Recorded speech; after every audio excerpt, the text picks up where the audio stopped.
Good evening, and welcome to your AI Daily Press evening podcast for January 19, 2026. I'm your host, Walter. In recent weeks, President Trump has been making headlines with his demand to take control of Greenland, a self-governing territory within the Kingdom of Denmark. The move has sparked widespread criticism from European leaders, with many calling it an overreach of American power. The situation escalated when the United States announced tariffs on several NATO allies in response to their opposition to U.S. control of Greenland. The European Union condemned the move, vowing to take retaliatory measures if necessary. Meanwhile, President Trump is expected to meet with global CEOs in Davos, Switzerland, as part of the World Economic Forum, where he will likely face questions about his economic agenda and foreign policy moves.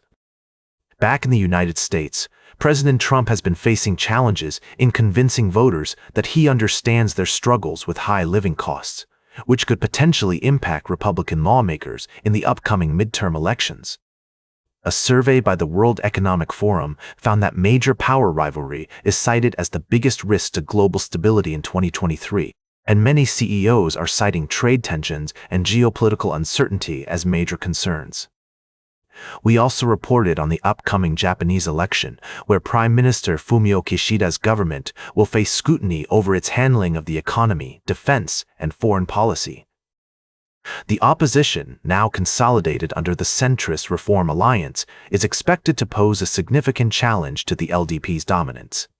As these stories continue to unfold, we urge all parties involved to engage in constructive dialogue and seek peaceful resolutions to these disputes. We will continue to monitor these developments and provide updates as more information becomes available. And that's the way it is. Now for the latest in social and cultural news, here is Barbara Waters. You, Walter, and then shall know what's right now. Firstly, we've been following the situation in Myanmar, where the international community remains divided on how to approach the country's fragile democracy. The U.S. has ended temporary protected status for Myanmar nationals, raising concerns about warming relations between Washington and the Myanmar military. Meanwhile, the EU maintains its commitment to consistency, respect for international norms, and long-term stability built on legitimacy and the rule of law. In France, Prime Minister Sébastien Lecornu is pushing to pass a highly controversial budget bill without a vote, leaving him at an impasse with various political parties. This development comes as France grapples with significant economic challenges and rising poverty levels. A report by Oxfam highlights the stark contrast between billionaire wealth and poverty, with 53 billionaires in France holding as much wealth as 48% of the country's citizens. Lastly, we've been reporting on the complex interplay between political leadership, economic policy, and social inequality. As we navigate these challenging times, it's essential to maintain a balanced perspective, acknowledging the complexities of the issues while emphasizing the need for empathy and understanding. These stories underscore the urgent need for policies that promote greater economic fairness and social justice. We'll continue to bring you updates and analysis on these developments. This is Barbara Waters reporting. Now, for the latest in business and finance, here is Louis Riskweiser. Thank you, Barbara. In our recent coverage, we've been exploring several key stories in the world of finance.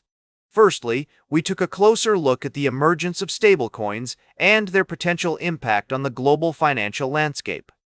With governments and regulators facing significant challenges in enforcing regulations across borders, international cooperation is essential to mitigate risks and ensure that stablecoin issuers comply with standards. We also examined the Indian government's plans to increase investment in the renewable energy sector, focusing on solar and wind power, which is expected to create new opportunities for businesses and investors while reducing reliance on fossil fuels. Most recently, we delved into the fascinating realm of Alphabet Inc., the parent company of Google. With strong growth in its Google Services segment, particularly in search revenues and AI-related queries, Alphabet has been making waves in the market. The company's commitment to innovation, attractive valuations, and potential for positive earnings surprises make it a compelling investment opportunity despite some risks involved. As we navigate these complex financial landscapes, remember, don't panic and always keep a long-term perspective. Where do you stay your money Monday? For now, Alphabet is definitely worth considering. Good night. Now for the latest in science and technology, here is Carl Starman. Thank you, Louis. Firstly, we explored the mysterious phenomenon of a white dwarf star explosion, known as a nova. Recent discoveries using near-infrared interferometry have revealed that these events are far more complex than initially thought, involving multiple ejecta flows and powerful shock waves. Secondly, we delved into the search for extraterrestrial intelligence, or SETI. With the Vera C. Rubin Observatory coming online, scientists are eager to detect interstellar objects and potentially uncover signs of alien technology. However, as we consider the possibility of encountering an alien artifact or spacecraft, we must also address the potential risks and implications. Lastly, we examined a recent discovery about nova, which are sudden brightenings on the surface of white dwarf stars. Astronomers have captured high-resolution images of two novae, V674, Hercules, and V4005 Cassiopeia, in unprecedented detail, revealing complex interactions between different velocity streams and powerful shock waves. These stories showcase the awe-inspiring complexity and beauty of celestial events, reminding us that there's still so much to explore and discover in our universe.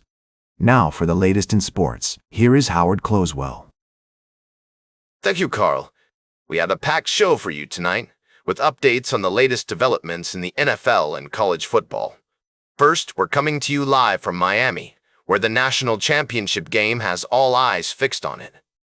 Former All-American linebacker Jonathan Vilma is confident that his alma mater, the Miami Hurricanes, will take home their 6th national championship title.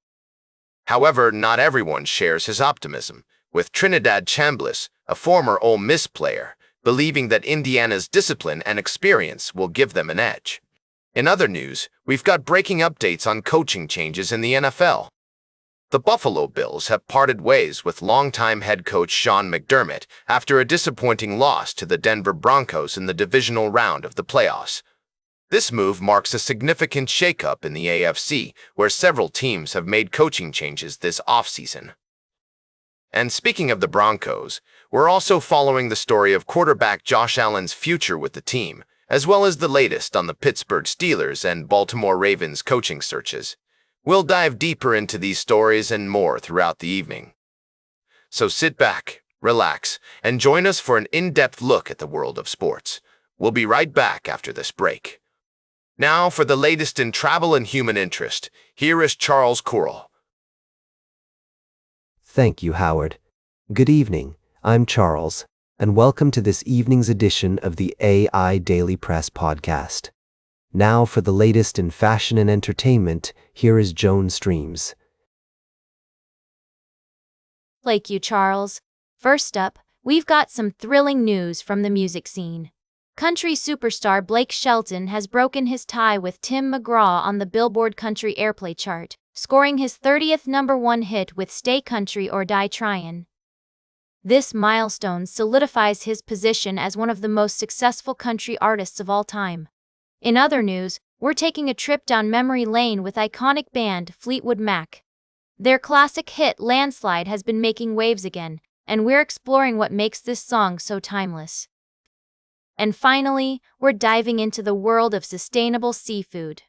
Japanese chef Junya Yamasaki is making waves in the culinary scene by introducing traditional techniques like ikejime to local fishermen in California. This ancient method of killing fish is said to result in a more humane and efficient way of harvesting seafood. With the help of innovative technologies like the ceremony machine, chefs like Yamasaki are leading the charge towards creating a more sustainable food system. Thanks for tuning in to the AIDailyPress Evening Podcast. Now for the latest in nature and environment, here is David Nature. Thank you, Joan. Firstly, we explored the concept of wildlife credits and its impact on local communities, particularly the Maasai people in Tanzania. Our report highlighted the complexities surrounding conservation efforts, land rights, and the commodification of nature.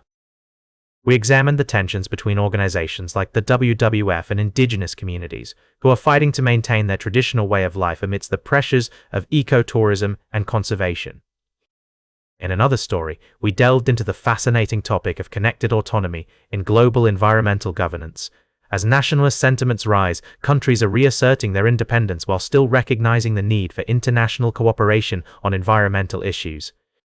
We discussed how shared architectures, green technologies, and decentralized institutional frameworks can facilitate collaboration and drive sustainable progress. Lastly, our third story touched on the intriguing idea that national autonomy and global cooperation are not mutually exclusive. Instead, they can coexist in a new era of connected autonomy, where countries work together while maintaining their independence. We looked at how innovation, entrepreneurship, and international organizations are playing a vital role in driving climate-smart practices and scaling sustainable technologies. These stories highlight the complexities and nuances of environmental governance, conservation, and global cooperation. As we move forward, it's essential to navigate these challenges with open dialogue, transparency, and a commitment to finding solutions that benefit both local communities and the environment. And that completes our evening podcast for today. Thank you for listening. Until tomorrow morning, I'm David Attenacher for AI Daily Press, the world's most unbiased news source.